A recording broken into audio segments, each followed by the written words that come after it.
Sorry for that. Fan apparently saw some bad guys out front, or as we call them, BGs. Alright, we're going to go ahead and get started with today's lesson. We're going to be focusing on the font group here. I won't take a ton of time with this because I think it's something that you guys all kind of have figured out. But we've got our font type here, font size. These two buttons here are kind of cool. You can increase font size. I rarely use this button and just increase font size as I go, unless I had some type of requirement for what size my font might be. So let's say I take these first two words. I can just bump them up one at a time until I find the size that works best. If you have ever typed in a word, or let's say you typed while caps locks was on, and you're kind of looking down at your hands, you're looking up at your screen. You should be looking at your screen the whole time, but let's say you're not, and you notice the caps lock is on, and you've already typed quite a bit. If you want to go back in and change this, right here we can change case.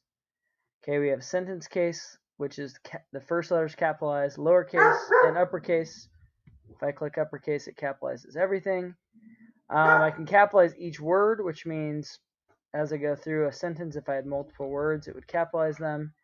And the final one is toggle case. I can't really tell you a time when you'd use this, but as you can see from the example, it capitalizes everything except for the first letter. All right, the next button here is clearing formatting. So if I click this, let's say I've made my font red, let's say I've bold and italicized it. If I then come back in and choose clear format, it'll change it back to normal. All right. I'm going to go through now and select a few words. I've kind of gone through bold and italicized. If I choose underline, it'll put an underline beneath those words. And I actually do have some options, so I can choose different types of underlines if I needed to. And I can also change the color of my underline if there was some reason that I wanted to do that.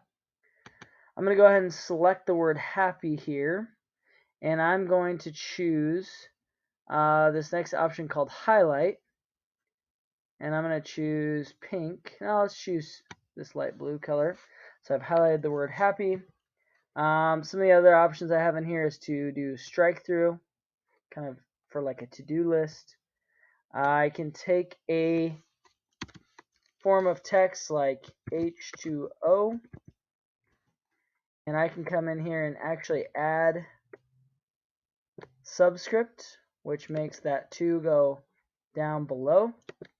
And I also can do 13th Street.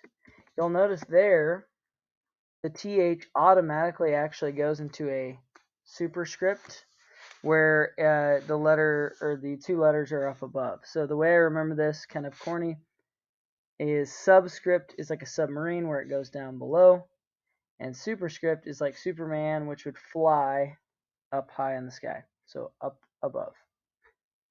If I go to forward, the word here, I can do my text effects, and I have all sorts of things I can do with this. I can really make the text stand out. I have all sorts of different options. Let's go ahead and just add a shadow. Let's do this one that's offset top left. And then the last one I have, I kind of showed you this, but it's font color, where I can go in and pick whatever color I want for a specific font. All right, that's your lesson on the font group on the Home tab of Microsoft Word.